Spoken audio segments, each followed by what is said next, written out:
बोलूँगा माननीय मैं बताऊँगा मैं उस पर ही बोलूँगा। माननीय सभापति, मैं धन्यवाद देता हूँ आपको कि आपने मुझे बहुत महत्वपूर्ण विषय पे बोलने का मुझे मौका दिया। अभी मैं तमिलनाडु की डीएमके की माननीय सदस्य कानिमोझी जी को मैं सुन रहा था और उन्होंने मैं उनको धन्यवाद देता हूं कि कई महत्वपूर्ण बातें उन्होंने रखी और अभी भी उनको अपनी अच्छी बातों के लिए बधाई मिल रही है।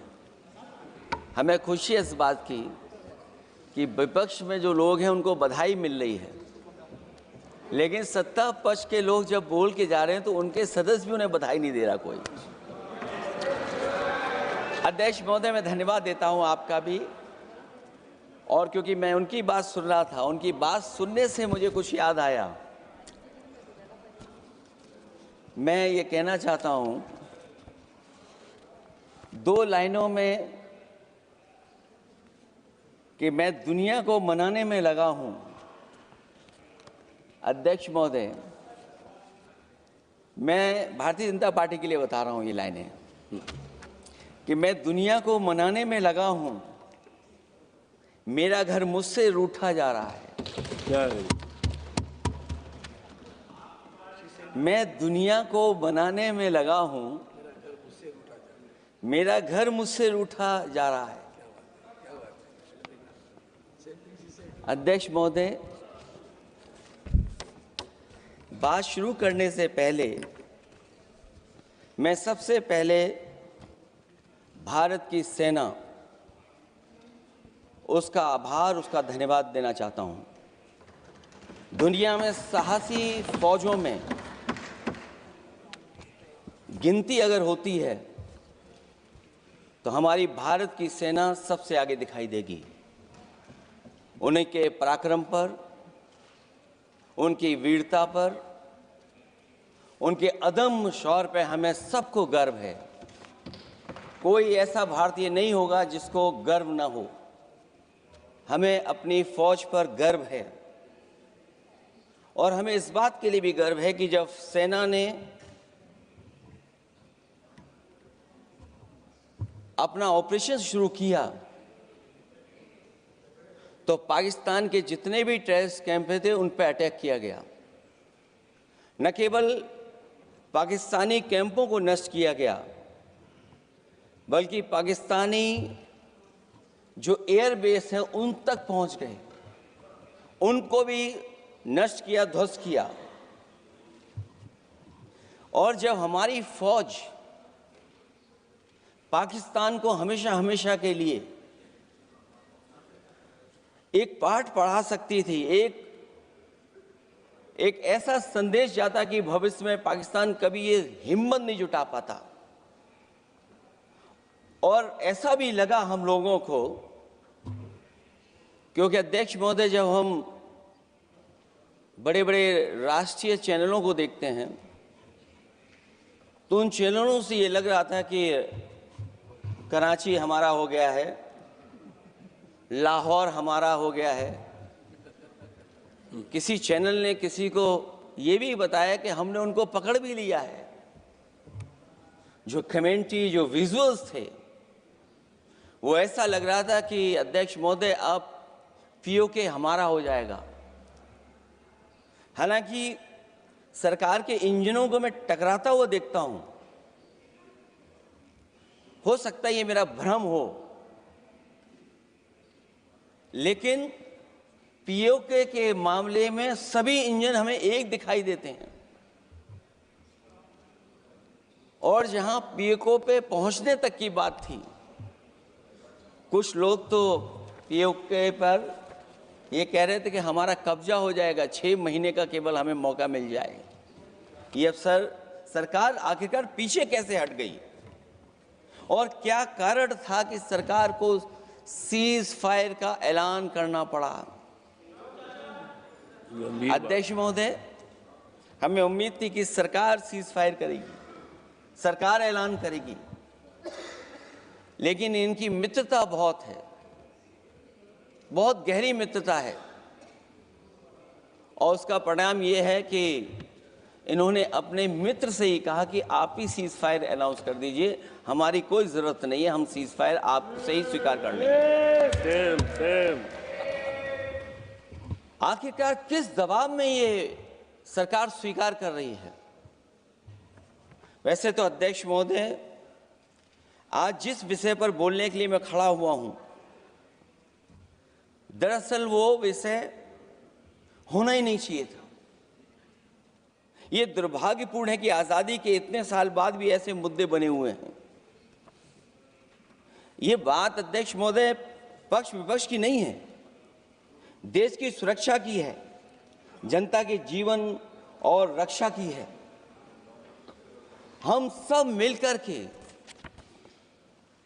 कोई ऐसी नीति रणनीति बनाते क्यों नहीं है जिससे सीमाएं हमेशा शांत रहें। लेकिन पहलगांव की घटना ने साबित कर दिया है कि लापरवाही देशवासियों की जान ले सकती है। और अभी जब मैं सुन रहा था और बहुत ही उत्तेजित भाषा में जब जवाब मिल रहा था, उत्तेजित भाषा इसीलिए बोल रहे हैं कि जनता सम्मोहित हो जाए, जनता स्वीकार करने लगे। लेकिन सच्चाई ये नहीं है। आप कितना भी उत्तेजित बोलें, देश की जनता समझ रही है। ये सही है कि जनता के इमोशंस का लाभ आप उठा रहे हैं शासन करने के लिए। जनता का इमोशन का लाभ उठाती है सरकार। मुझे याद है कि जिस दिन पहलगाम हमला हुआ, उस दिन वहां का हर पर्यटक पूछ रहा था, जो पर्यटक पूछ रहे थे कि खतरों के बीच मेरी रक्षा करने वाला कोई वहां क्यों नहीं था। आखिरकार ये सबके मन में सवाल यही है कि जिस समय घटना हुई, आखिरकार उन्हें बचाने वाला कोई क्यों नहीं था। और जो सरकार ये दावा करती है, 370 के बाद ये कहा सरकार ने कि भविष्य में कोई आतंकवादी घटना नहीं होगी, वहां टूरिज्म बढ़ेगा। जितने लोग वहां गए वो सरकार के भरोसे पे गए थे, वो सरकार के आश्वासन पे गए थे। और आखिरकार सिक्योरिटी लैब्स की जिम्मेदारी कौन लेगा? अध्यक्ष महोदय, सबसे बड़ा सवाल यही है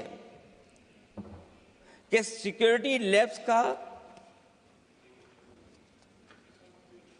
रिस्पॉन्सिबल कौन होगा, वो जिम्मेदारी कौन लेगा?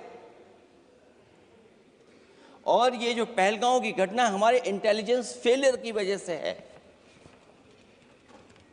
उन्हें मैदान को खुला छोड़ दिया। वो सरकार जानती होगी कि कितना समय लगा होगा फोर्सेस को आने में। आखिरकार वो जिम्मेदारी किसकी है? और फिर सरकार को ये जरूर बताना चाहिए कि सरकार क्या क्या कदम उठा रही है कि भविष्य में ऐसी घटना ना हो। क्योंकि पहलगांव से पहले पुलवामा भी हुई और पुलवामा में भी यही बात रखी गई थी कि इंटेलिजेंस फेलियर है। उस समय भी किसकी जिम्मेदारी थी इंटेलिजेंस फेलियर की? किसी को नहीं पता। और अगर इंटेलिजेंस फेलियर पहले था तो पहलगांव में भी वही इंटेलिजेंस फेलियर हम लोगों को और पूरी देश की जनता जानती है आखिरकार जिम्मेदारी किसकी बनती है। जो लोग बड़ी बड़ी बातें कर करके चले गए, कम से कम देश के सामने एक सबसे महत्वपूर्ण सवाल, उसका जवाब सरकार की तरफ से आना चाहिए।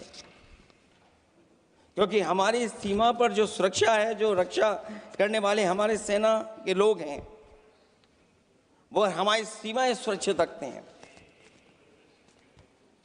लेकिन हमारे भारत का क्षेत्रफल क्या है और सरकार को कम से कम ये जानकारी देनी चाहिए सदन को, देश की जनता को, कि जिस समय सरकार में ये भारतीय जनता पार्टी आई है और आज जब हम सदन में चर्चा कर रहे हैं तो हमारे भारत का क्षेत्रफल क्या है, कम से कम क्षेत्रफल पता होना चाहिए। क्योंकि जब हम सवाल पूछते हैं, और जो सवाल पर्यटक पूछ रहे थे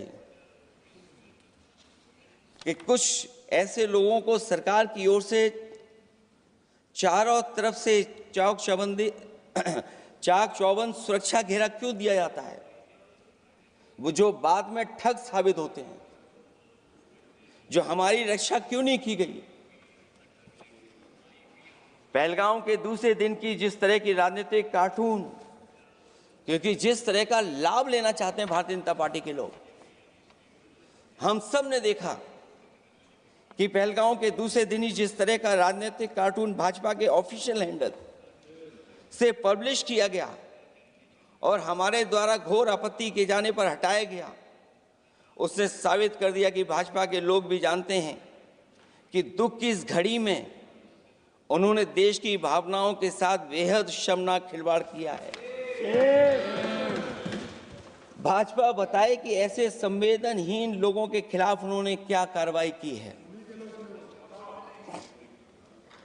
ये अति गंभीर प्रश्न है कि जिन्होंने अपनों को खोया है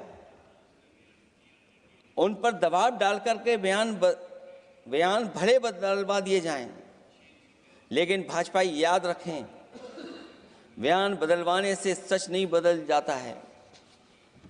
पहलगांव के शहीद सैनिक की पत्नी द्वारा देश हित में शांति और सौहार्द की अपील करने पर उनसे जिस तरह का दुर्व्यवहार और उपशब्द कहे गए, उससे हर महिला और सच्चा देश प्रेमी बहुत दुखी है, आहत और शर्मिंदा हुआ है। ये सब जानते हैं कि किन लोगों की हरकत थी। इस संदर्भ में और परिप्रेक्ष्य में हमने महिला आयोग को पुरजोर अपील की थी कि वो नारी की गरिमा के विरुद्ध गलत बयानी करने वालों के खिलाफ केवल शाब्दिक औपचारिकताएं न निभाएं और बल्कि सही से कार्रवाई करें, लेकिन उस पर भी कुछ नहीं किया सरकार ने। पहलगाम की पीड़ित महिलाओं के बारे में कहे गए बयान के लिए निंदनीय शब्द से निंदनीय शब्द तक को आपत्ति होगी। नारी वंदन की जगह